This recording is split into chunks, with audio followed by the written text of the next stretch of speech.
Okay, hello there. So, ladies and gentlemen, we're here and we're going to be focusing on the progressive era. Okay, we're going to be focusing on the progressive era. That is our focus area tonight. But of course, you are free to ask, to ask any questions you would like. We'll go ahead and start some things, but let me know what y'all want to focus on. Because the thing about Fiveable is it's customizable. Like we've got some things that we're doing, but we've also got some things that you can tell us you need done.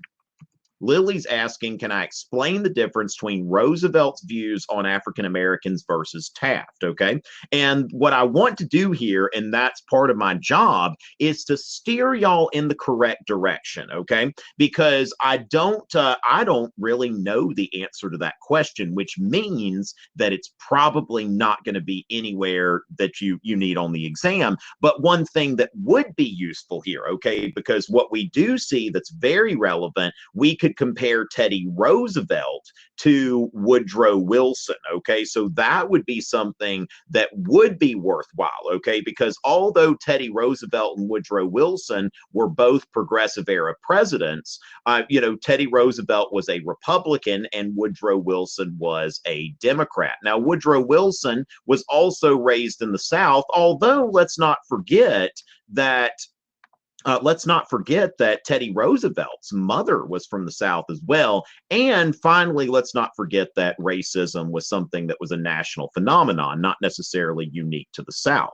So with all of those things in mind, we want to start answering this question, okay? So Roosevelt's views, and what I'm going to do is we're going to edit this question, okay? I'm going to edit this just a little bit on African Americans versus Wilson. Okay, so really you're going to see more differentiation there. All right, so what we need to know here, okay, so I'm going to share the screen here, and I'm going to come up with a nice little graphic template. Okay, and so as far as that, we're going to be working on that in a little bit there, but let me go ahead and get rid of, I need to make a blank template at some point. But as far as that goes, let's go ahead and compare Teddy Roosevelt and Woodrow Wilson. Okay, so as far as that, Roosevelt versus Wilson, TR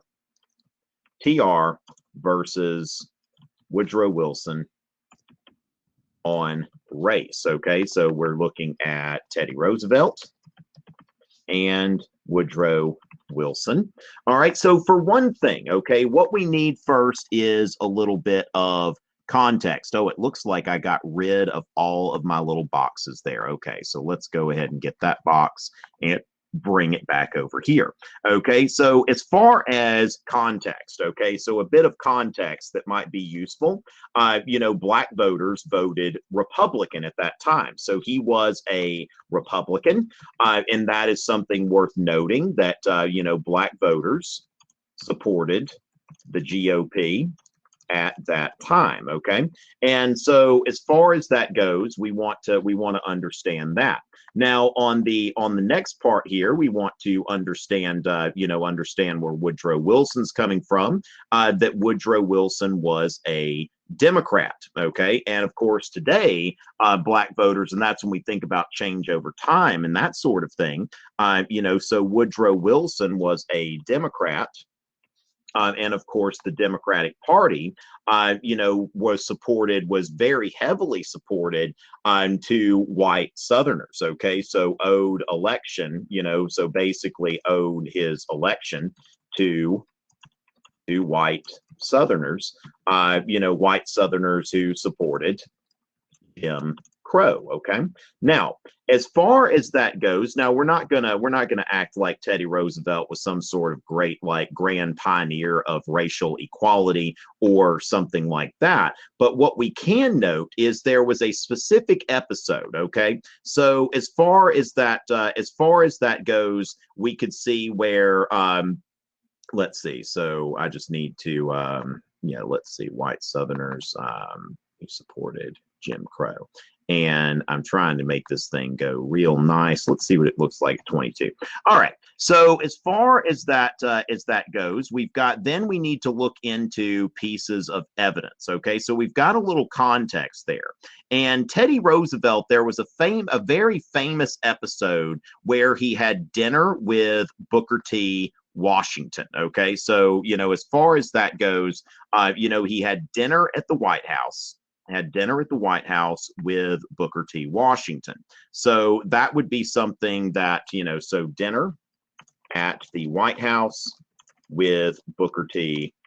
Washington. Now, that's something that, when you're having dinner with somebody, okay, so he's inviting Booker T. Washington to the White House, and he had dinner with Booker T. Washington, but this angered a lot of people, okay, because when you invite somebody over for dinner, you break bread with them, you are acknowledging their equality. Now, even though Booker T. Washington really, did not have an agenda that threatened Jim Crow in any serious way, it was still the idea of a black man in the White House, was too much, for a lot of white Southern leaders. Okay, so hostile reactions to reactions from Southern white leaders. Okay, now, so as far as that, now there's one other piece of evidence that we could put here. Let me just note here. I'm going to need to Google this just to make sure that I've got this. I want to make sure I'm not leading you astray. But there's an appointee. I forget if it was the Charleston Customs House, but so let's see. Teddy Roosevelt. Let's see, black appointee to customs. Okay, so let me see here. Okay, so as far as that goes, yes, the correct. Okay, so William Demosthenes Crum. Okay, so we've got actually. That's so the Booker T. Washington dinner there. So this. Okay, so he.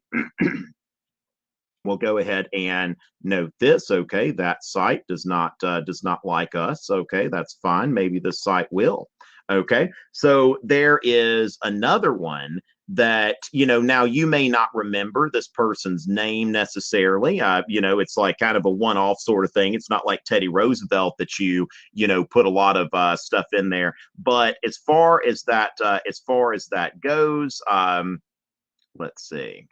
All right, the South Carolina Encyclopedia doesn't get straight to the point, but so basically in 1902, okay, so an attempt to unify the Republican Party in South Carolina, okay, so nominated Crum as the so widespread Southern opposition catapulted Crum into national prominence. Even the New York Times and New York Herald criticized the nomination as ill-advised. In South Carolina, U.S. Senator Ben Tillman and editor James C. Hemphill of the Charleston News and Courier jointly denounced Crum. Tillman temporarily derailed the nomination, but Roosevelt kept Crum in the position through interim appointments until his January 1905 confirmation. Okay, so what we see here is that Teddy Roosevelt was willing to take this stand. Okay, so as far as that goes, he made William Crum the tax code, basically the customs house collector in Charleston. Now, remember, that is right there in South Carolina. So a lot of hostile reactions there. So hostile reaction from Southern white leaders. Never did it again. Okay, did it again, but he did. Now, what was the date? Now, this is a little bit of an inquiry here, but what was the date of the dinner? Now, we're talking about 1902 here.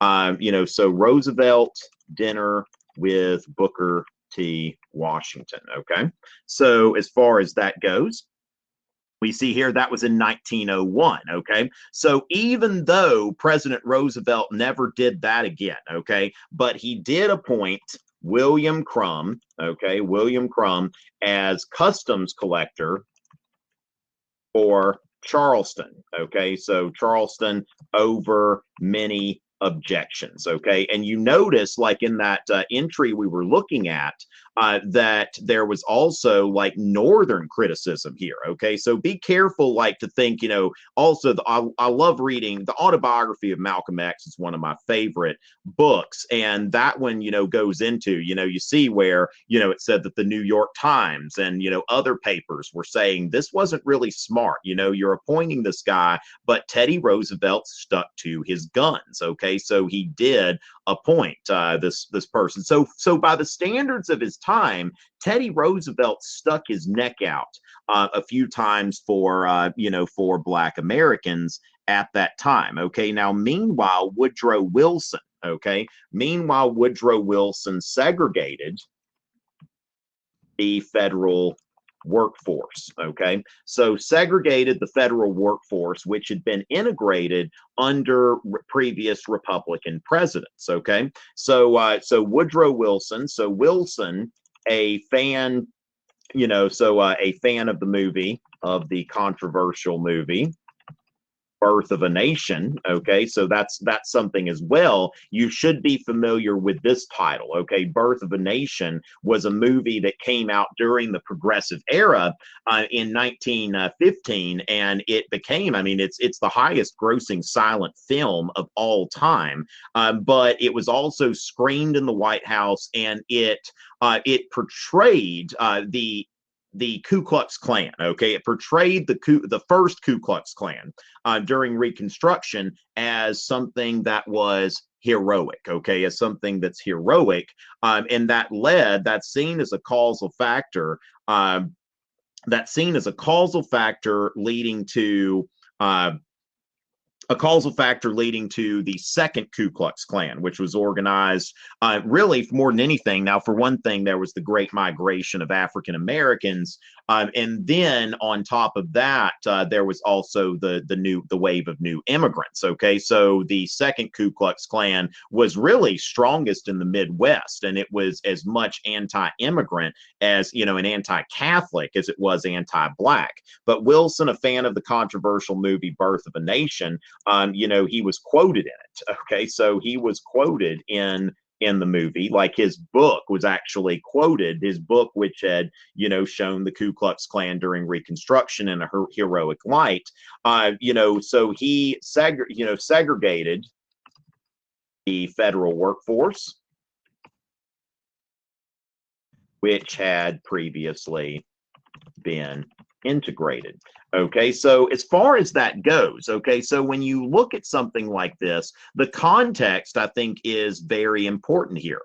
Noting that, you're looking at one party who, had the support of Black voters, and another party who, had the support from the Solid South. Okay, so basically, as far as that, to, owed election partly to the Jim Crow era Solid South. Okay, like, this is a phenomenon that you should be familiar with.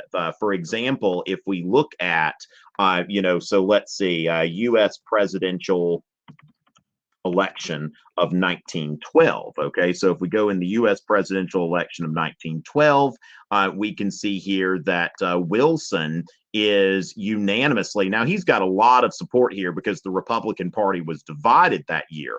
But then when we look back at the previous presidents, so we look at 1908 when William Howard Taft was elected, and we see here that, the Republicans are pretty dominant in the rest of the country. And, besides a few states, besides Nevada, Colorado, and Nebraska, every state that voted Democratic was a former slave state. And then we go back to 1904, when Teddy Roosevelt was elected to the president in his own right. And what you see here is basically the former Confederate States of America plus Kentucky and Maryland. And all of the rest of the country is voting Republican.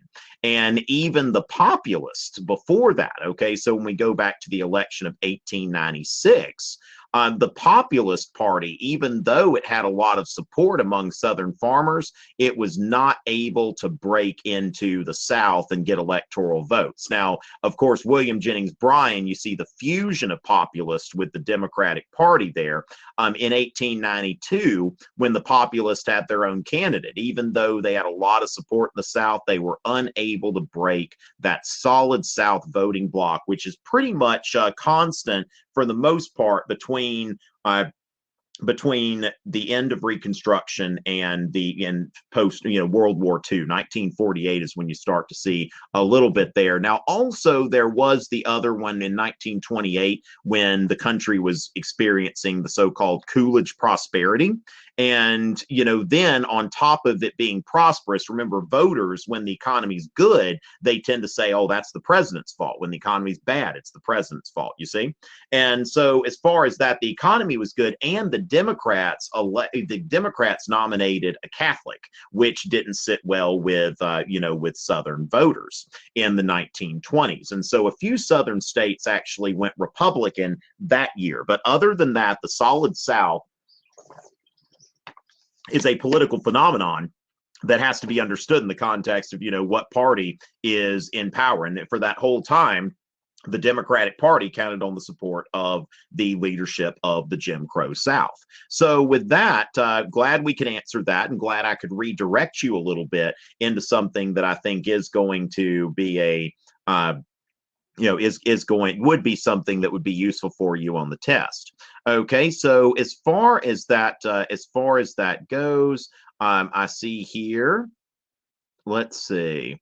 Can you explain? Sure. Okay. So as far as that goes, the Teller and Platt Amendment. Okay. Now here's the thing, Katie, you're spamming me. Okay. So what I'm going to, hey, well, I'm glad that I can help you. You're spamming me, Katie. And what I'm going to do here is that I'm going to actually, I think that this works well, that I'm just going to turn this question into the Teller Amendment and Platt Amendment. Okay. So I'm going to go ahead and make this about those, because those two are related. The other stuff are not, it's not related to that. Okay. So just remember, as far as when you ask questions, now, if you want to ask Teller Amendment and Platt Amendment, because they both have to do with Cuba, then great, okay? But make sure that if you've got multiple questions, that you ask them as multiple questions, okay? Because we're starting to see attendance go up on these things, and I want to make sure it's organized. So the Teller Amendment and the Platt Amendment both had to do with Cuba.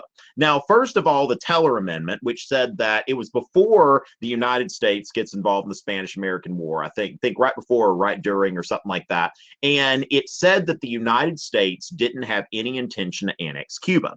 And what I say about the Teller Amendment, the way I remember that is, go to Cuba and tell her we don't want her. Now, we don't want her in the literal sense. We don't want to annex her, but we still want to control her. Okay. So Cuba, tell her we don't want her. We don't want her to be part of the United States, but we do want her to be under U.S. dominance. And that's where the Platt Amendment comes in. The Platt Amendment made some conditions on Cuba's constitution. So Cuba, you can be an independent country, but if there's civil unrest, the United States can send in troops to put down the civil unrest, because we need our neighbors to behave well. Remember that as far as that goes, American foreign policy at this time really treated Latin America like they were our children. Like when you look at Teddy Roosevelt's big stick policy and the Roosevelt corollary, it's about treating Latin American countries like their children. And so the Platt Amendment says that if there's civil unrest, the United States can come in. Cuba cannot make treaties without United States authorization. And then also the Cubans cannot have excessive public debt, and the United States, guess what? You got a nice little naval base there at Guantanamo Bay. We'll take that. So the Platt Amendment, even though the Teller Amendment said go to Cuba and tell her we don't want her, it's still, we are going to basically kind of have an apprenticeship. It's almost, it's sort of synonymous, if you think about it, with the black codes after, World War, I mean, after, sorry about that, after the Civil War, that, the South is, several Southern states, not necessarily all of them, and some of them the various degrees, but several Southern states passed these black codes that treated Black Americans, freedmen and women, as if they weren't, you're not quite a citizen, okay? That you're not a slave anymore, but you're not a citizen. And so, as far as that goes, the United States is treating Cuba in the same way, that you can be independent from Spain, and technically you're a country, you can have a flag and all of that, and you can manage your own internal affairs as long as you don't bother us. But if you do bother us, we're going to come in and we're going to discipline you. Okay, so it's really, you could make a comparison between the Platt Amendment and the Black Codes after the Civil War. So as far as that goes, thank you for that, Katie. And yeah, y'all remember, keep the questions related to one thing. Okay. Now the New Deal, that is, that's going to be something that, if I saw something about the New Deal, that we're going to discuss that more than likely later, unless we see just a huge thing here. So as far as that goes, let's see. All right. And we're also, Tyler, going to go into, we're going to have a segment on, on race relations at the turn of the century, Jim Crow, all of that kind of stuff, Booker T. Washington, W.B. Du Bois. That's going to happen. That's going to happen later. Okay. So as far as that goes, let's see, some important things we should know. Okay, so Cecilia, that's very, very general. Who were the most important leaders of the progressive era? Okay, so what I'm going to do here is I'm going to note the progressive presidents. Okay, so let's go ahead and just talk about some of the accomplishments of the progressive presidents. And I've got a chart ready to go that I just need to add. So as far as what we've got there, Teddy Roosevelt, okay? So Teddy Roosevelt, William Howard Taft, and Woodrow Wilson. These are your three progressive era presidents, okay? So as far as that goes, Teddy Roosevelt, first of all, was known as a trust buster. Okay, so buster. Now, of course, the for the Northern Securities case. Now, it's not like he broke up all trust. Okay, so I'm going to note here at least the bad ones. Okay, so at least like the bad trust. Okay, so at least the bad ones. Okay, so the bad ones, as far as the ones that Teddy Roosevelt felt were very flagrant. Okay, so Northern Securities. Okay, so Northern Securities was a what the Northern Securities case was a case that earned Teddy Roosevelt the reputation as a trust buster, even though there were several other trusts that didn't necessarily they didn't get under his radar. Okay, so if they didn't get onto Teddy Roosevelt's radar, they were fine. Okay, now the other thing we have to remember is that Roosevelt was kind of limited in what he could do because of the legislation that he had available. Okay, so we want to note here, let's go ahead and just go into a big difference in the progressive era between the progressive era and the Gilded Age. Okay, so as far as that goes, during the Gilded Age, government support for big business. Okay, so you've got the Great Railroad Strike, the Pullman Strike, the Pacific. Now, in both the Great Railroad Strike and the Pullman Strike, then the United States government weighed in fully on the side of big business and used military force in order to suppress these labor revolts. Now, also the Pacific Railroad Acts granted very generous subsidies for big business. So during the Gilded Age, the federal government was mostly occupied with doing what it could to support big business. Whereas during the progressive era, we start to see a more of a focus on government regulation of big business. So we've got like the Meat Inspection Act, the Pure Food and Drug Act. There's also the coal strike. When we think about Teddy Roosevelt, who offered to mediate the coal strike. So the Meat Inspection Act, we'll note here the the FDA, and then the coal strike. Okay, so the coal strike, TR mediated the coal strike instead of bringing the military in to fully support big business. Teddy Roosevelt said that I'm going to invite the business leaders and the labor leaders to the White House, and we're going to have a little conversation. And the business leaders, of course, they were like, don't forget who pays your campaign bills and that sort of thing. And Teddy Roosevelt was like, you know what? You don't want to show up? I'll just talk to whoever shows up. So if only the labor leaders show up, then I'll hear what they have to say. And the business leaders ended up showing up. Okay, so as far as that goes, Teddy Roosevelt was doing that. And then also the Meat Inspection Act, as I noted, and the FDA, which was created under Teddy Roosevelt's administration. And so then during the Gilded Age, the Sherman Antitrust Act was passed in 1890, which was very weak antitrust legislation. Now, there was a popular outcry for antitrust legislation, and this legislation was used more against labor unions than it was against big business. Okay, and so as far as that goes, it wasn't very effective legislation. It was just, okay, we need an antitrust legislation, so let's put it out there. Okay. And so, as far as that, then in 1914, now Woodrow Wilson was the first person, and that's not the Sherman Antitrust Act again, that's the Clayton Antitrust Act, okay, which was passed in 1914.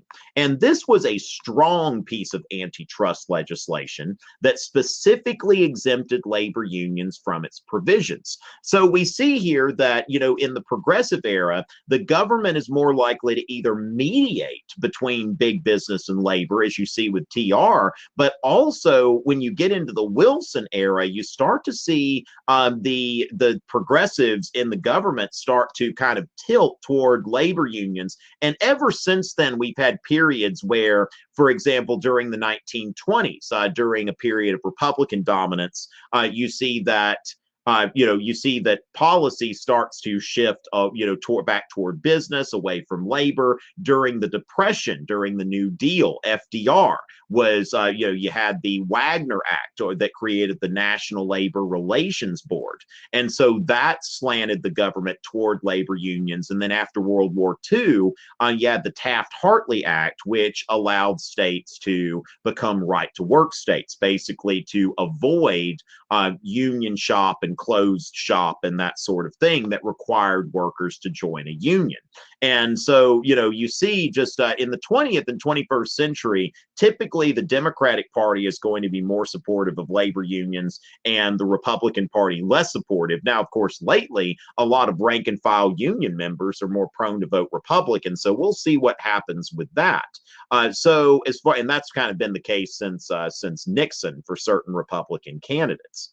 And so as far as that goes, the Northern Securities case, okay, so he had a reputation as a trust buster because of that Northern Securities case. So I'm going to go ahead and we're going to go ahead and make that bold there. We'll make trust buster bold as well. And then, of course, the Meat Inspection Act and the Pure Food and Drug Act, okay? And then remember also that Teddy Roosevelt was also associated with, also associated with conservation efforts, okay? So he was a conservation man. All right, so Meat Inspection Act, Pure Food and Drug Act, and also, okay, sorry about this. This thing's just I need to get I'm using just the regular mouse. It's on my laptop. I probably need to get an external one. All right, so as far as that goes, and okay, come on now.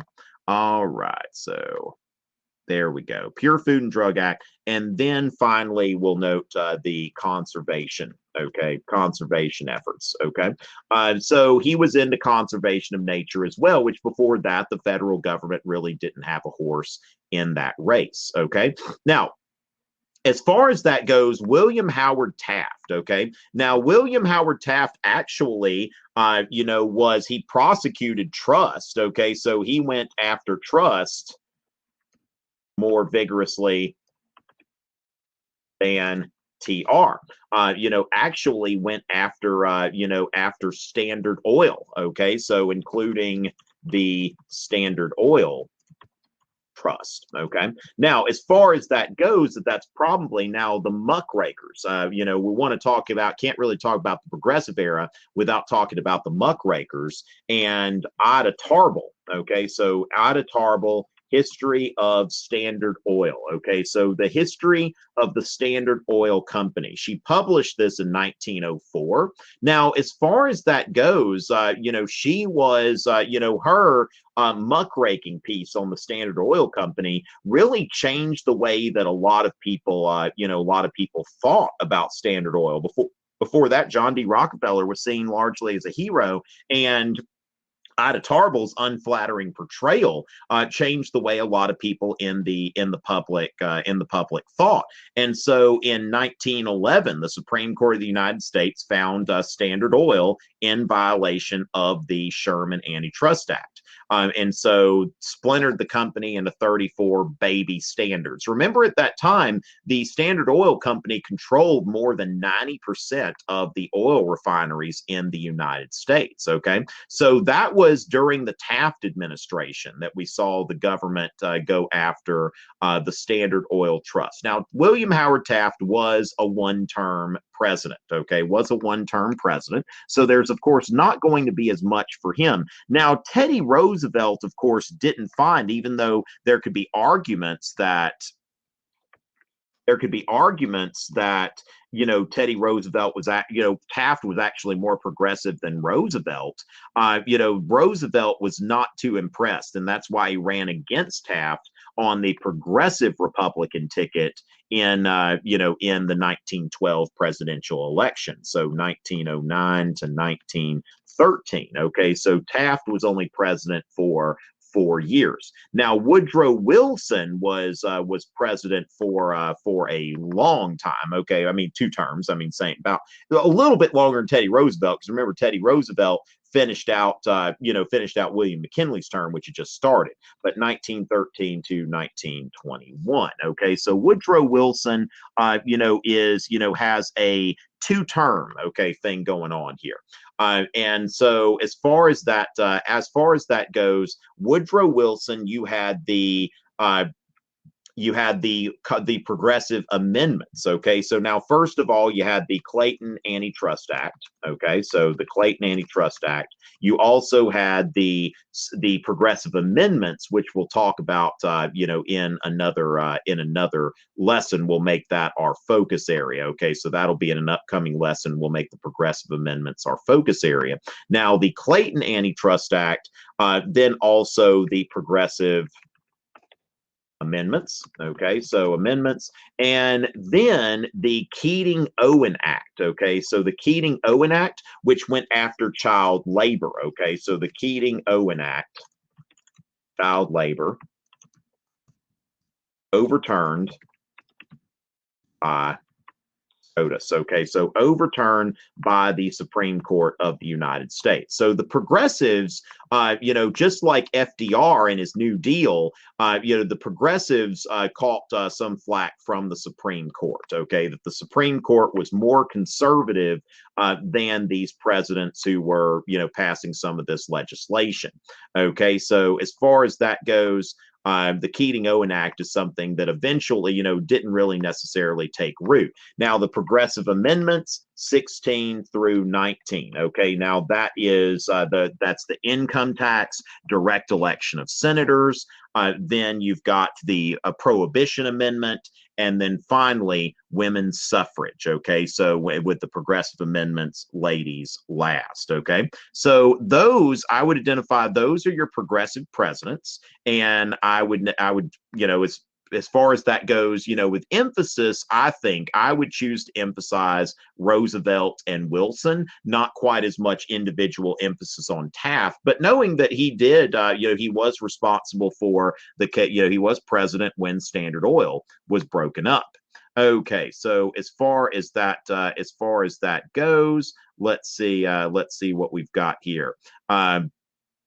All right, some of this stuff I'm going to be doing later on. Okay. Now, Lily, I want to go ahead and talk about muckraking journalist. Okay. So, muckraking journalist, which as far as that goes, let's go ahead and share again because I've got something ready to go for this. I was working on this before the session. So, let's go ahead and take a look. And this is a comparison here of yellow journalism and muckraking. Okay, I think that this comparison is useful here because these are two types of journalism that actually had some things in common. Okay, so first of all, if we're looking for a similarity between yellow journalism and muckraking, sensational headlines and stories, okay, used by newspapers and magazine publishers to increase circulation. Okay, so whether we're talking about yellow journalism or muckraking, we are dealing with these sensational headlines and stories. Now,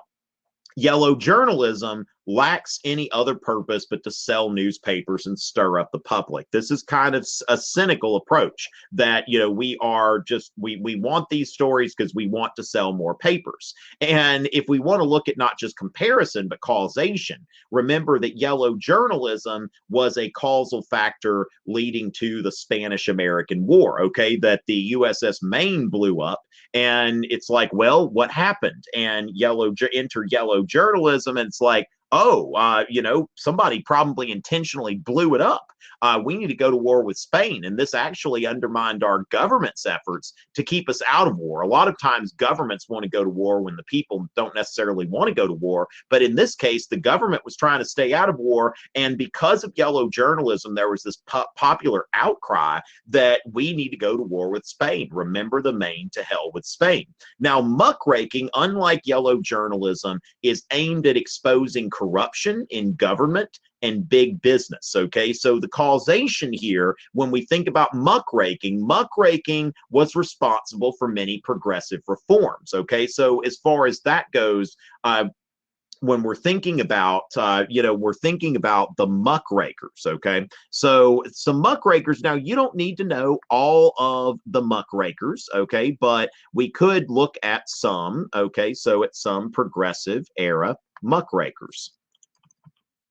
Okay, so as far as that goes, let's go ahead and take a look here. Now, one, I would say here Upton Sinclair. Okay, so I would say Upton Sinclair. And Upton Sinclair published The Jungle. Okay, so The Jungle. And let's see what year that came out. Okay, so Upton Sinclair, let's see, and this came out in 1904. Okay, but Upton Sinclair, The Jungle. Okay, so as far as that's concerned, let's see. Okay, that was also 1904. So both of these, Ida Tarbell as well, The Jungle, 1904. So it was published. Now, part of this is unintended consequences. He wanted to show what immigrants lived in, the conditions that immigrants lived in, to show people. Okay, so his purpose. Okay, so he published The Jungle. Okay, so he published The Jungle in order, let's see, oops, okay. So in order to, to show people how, how awful, the awful living conditions that immigrant workers faced in in Chicago. Okay, so in Chicago. So basically in Chicago. Now, also his point of view. Okay, so his point of view was socialist. Okay, and hoped. Okay, so hoped to advance socialism. By in the U.S. by publishing this. That basically look at how bad these poor people are living. In some ways, you kind of think about Jacob Riis, who wrote How the Other Half Lives, right? But he hoped to advance socialism in the U.S. So as far as that goes, his POV and purpose, okay, if we're thinking about this source, but the effect, okay, the effect was like basically, and this is the thing, you never know what difference your writing's going to make until it gets out there. Is that the purpose was we want to show off, I want to show people how bad the immigrant poverty is, but the effect was a popular outcry against the, for regulation of the meat industry. Okay, so regulation of the meat industry. And then also, so when we think about the Meat Inspection Act, okay, was a result. Okay, so the Meat Inspection Act was a result of this. So looking at that, this is something, and the muckrakers tended to have these kind of sympathies here. Okay, they tended to want maybe more reforms than the general public was necessarily going to be ready for. But that's what he's got there. So a popular outcry is like, hey, I want to show you how bad these immigrants are living, and people are like, oh my goodness, that meat is nasty, and I'm having to eat that. And so it did inspire reform, just not quite the same reform that he had in mind to inspire. So often our purpose doesn't necessarily, it's literature is a form of art. So as far as that goes, ladies and gentlemen, that's Upton Sinclair. Okay, so then another one I would look at is Ida Tarbell. So Ida Tarbell, who of course published the history of Standard Oil, published the history of, now the full title. Now, if you wrote the history of Standard Oil on a on a test or on a DBQ, LEQ, SAQ, no problem. Okay, but also published in 1904 the history of the Standard Oil Company. Okay, so in 1904, which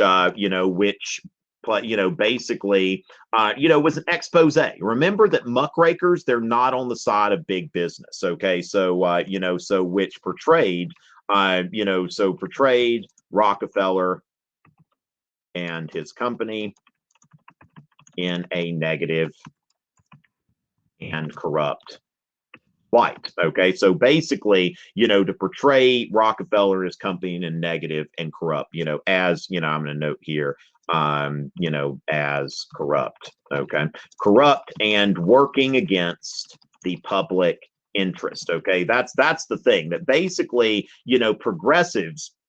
Now, depending, it's just, there's a spectrum of conservative to progressive, but somebody who's like hard on the progressive side, they see the interest of business as being at odds with the interest of the average everyday person. If some of y'all, hopefully some of y'all are following things to at least a little bit, Howard Schultz, the former CEO of Starbucks, who recently he's announced that he's considering running as a third party candidate, that he has, he's been criticized by some people in the Democratic Party for being a billionaire.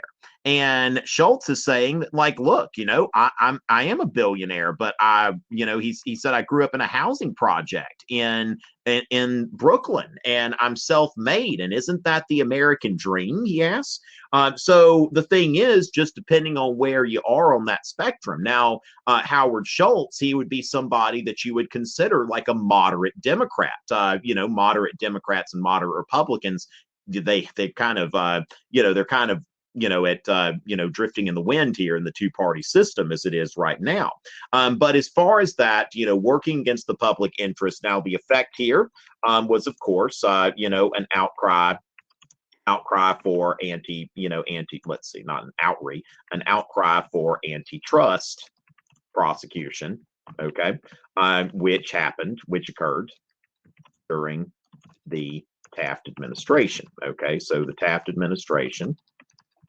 And Standard Oil was broken up by court order. Okay, by order of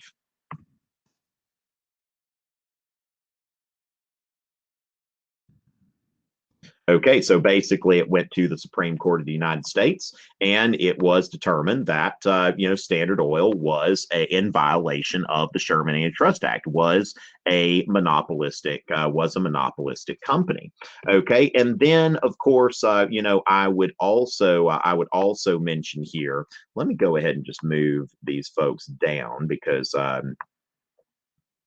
there we go. All right, and Jacob Riis. Okay, so Jacob Riis wrote How the Other Half Lives. Okay, so similar objective as Upton Sinclair. Now, I don't think Jacob Riis was a socialist per se, but Jacob Riis wanted to draw attention to immigrant poverty. So Riis, How the Other Half Lives. All right, so let's take a look there. All right, so How the Other Half Lives. This was a book. Basically, this was an 1890 book. So he's kind of on the this is the basis. He's kind of the godfather of muckraking. Okay, so Jacob Riis was an immigrant photographer who'd made a good living for himself, and it's really one of the first coffee table books if you think about it. It had writing, but it also had illustrations and various pictures. And so, he's showing that, a lot of people in New York City lived in prosperous neighborhoods and they never see stuff like this. A lot of you who live in prosperous neighborhoods, your parents probably won't let you go to places where you would see stuff like this. Okay. And there is an orphanage there, children saying their prayers. And then we see some illustrations of, these are the tenements. Okay. Now, tenements is a word for basically low rent apartment housing. Okay, so as far as that, let me bring these down, and I'm going to bring that up. Actually, you know what? I'm going to bring those down and just copy this other one. Okay, there we go.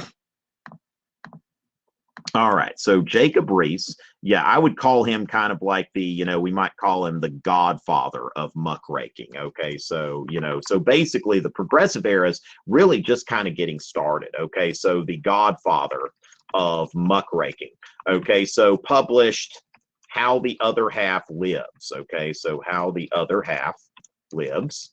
And that was in 1890. So before any of this stuff, in order to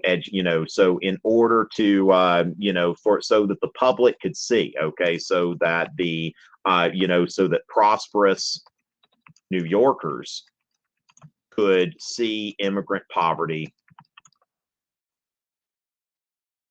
for themselves. Okay, so because photography, this is really using this new technology. Okay, so this godfather of muckraking, that's kind of my name. I don't know if anybody else ever called him that, but published How the Other Half Lives. Okay, and then of course the effect. Okay, so the effect was prosperous New Yorkers, let's see, immigrant poverty in the tenements. Okay, so in the NYC tenements, that's something in the NYC tenements. Now, these are low rent apartments. Okay, so low, cheap, low rent apartment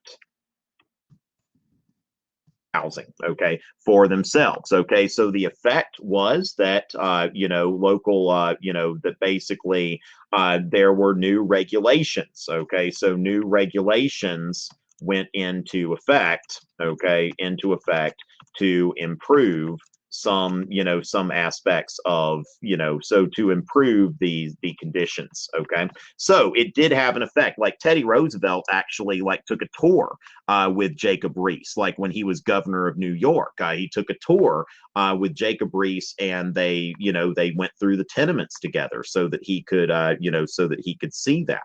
And so as far as that goes, all right, now that's going in order.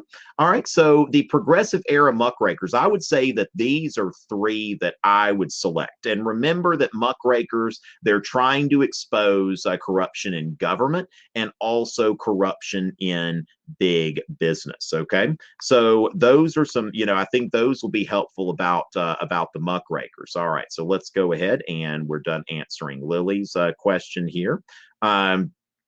Okay, I've got, I need to, John Doe, I need to learn this. I'm actually a little bit embarrassed because I've heard this a few times, but I have not, whatever this meme is or online thing, I'm not familiar with it yet, and I will try to get familiar.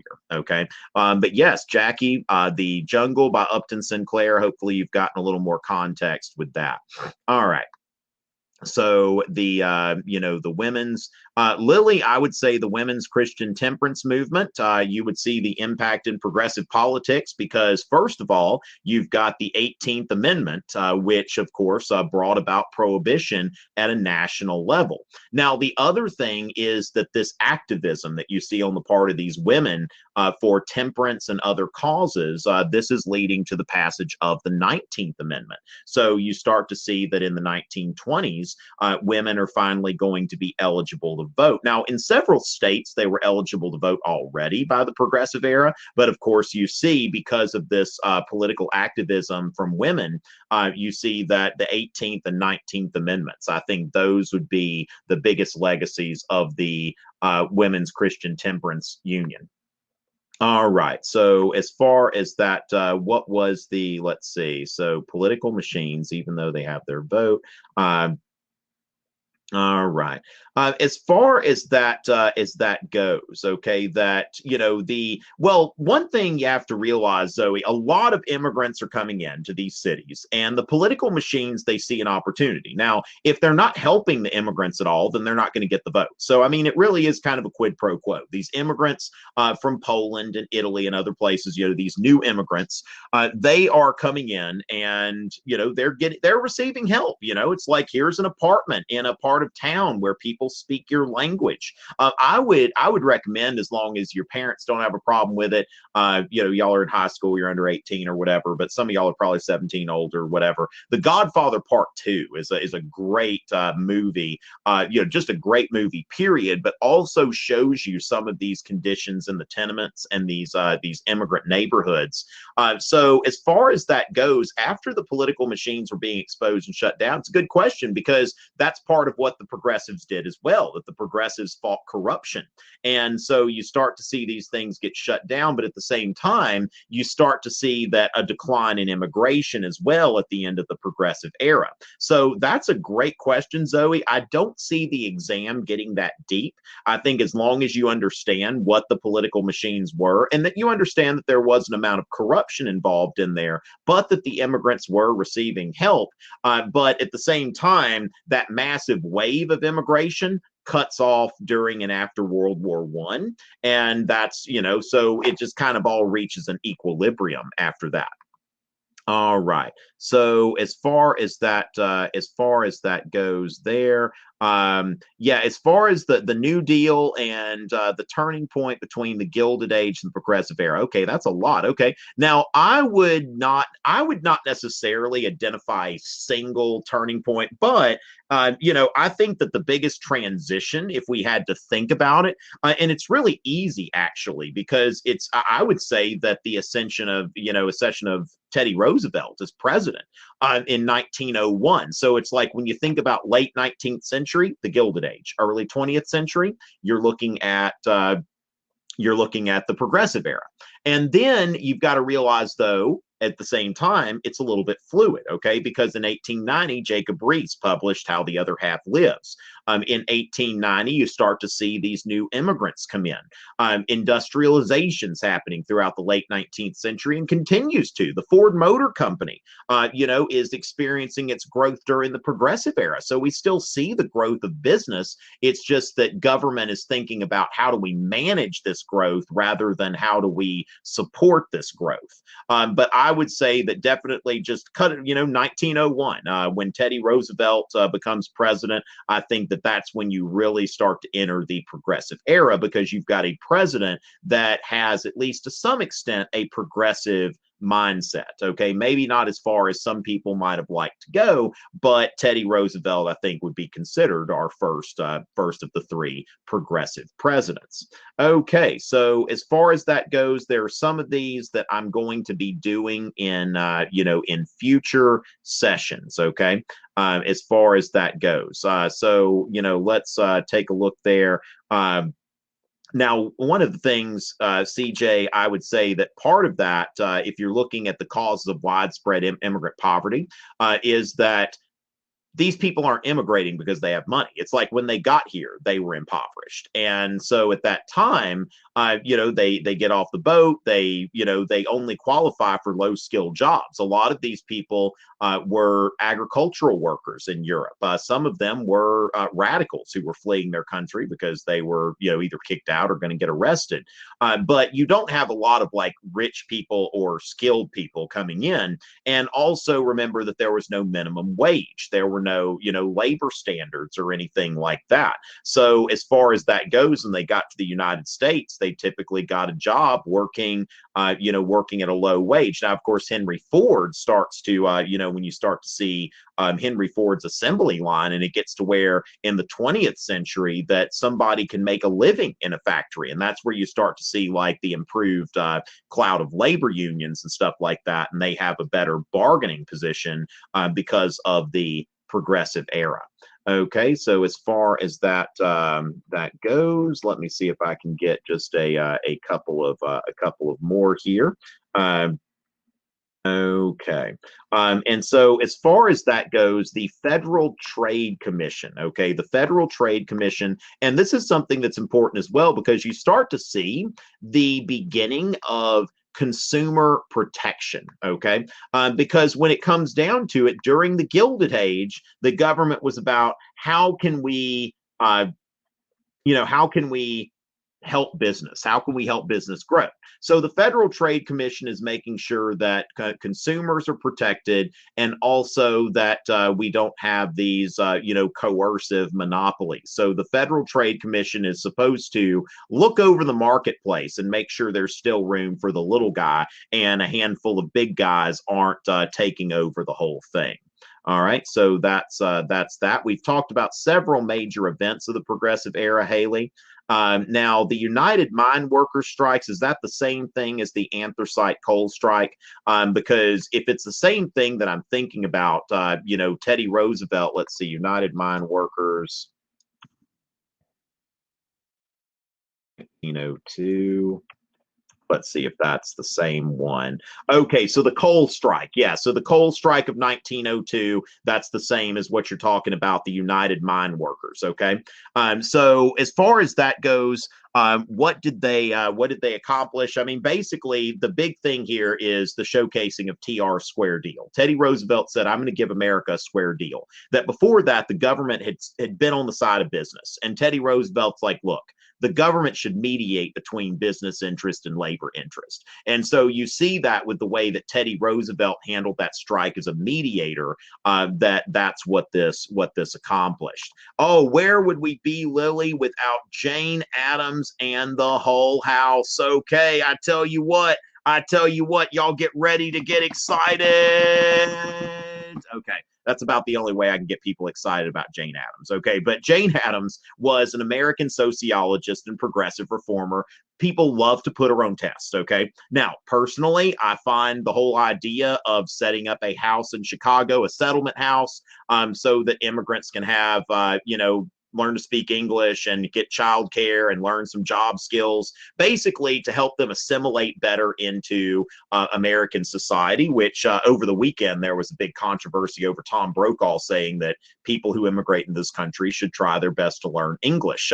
He apologized for it. He took a lot of criticism for that. But the progressives at the turn of the 20th century, that was basically like what they wanted. That was their objective, was to help these immigrants, assimilate into the melting pot of American society so that they could speak the language, so that they could learn job skills, so that they could become prosperous. Because even today, now, and if somebody wants to disagree with me on that, then that's fine. But if somebody, for example, on your AP test, you have to, I mean, I'm not saying somebody should learn English or get out, but when you're thinking about the AP test, you have to complete that exam in English. You cannot earn AP credit if you can't speak English. You can't go to a university in the United States if you can't understand English. So I mean, everybody who doesn't understand, has English the first language, they have to take the TOEFL, the test of English as a foreign language. And so that's something that Jane Addams, like what Tom Brokaw was saying over the weekend, was very much in line with what Jane Addams was doing then. So Jane Addams, with the whole house, was trying to help immigrants assimilate into American society and become prosperous so that they're not like these people that Upton Sinclair's writing about in the jungle. But make sure that you do know about Jane Addams and the whole house. That's definitely something that is important. Okay. So as far as that goes, I think that we've got pretty much everything. Again, African-American leaders and the Great Depression, all that we are going to do in a future session. Okay. Some of y'all are way ahead there, but we will be getting to that.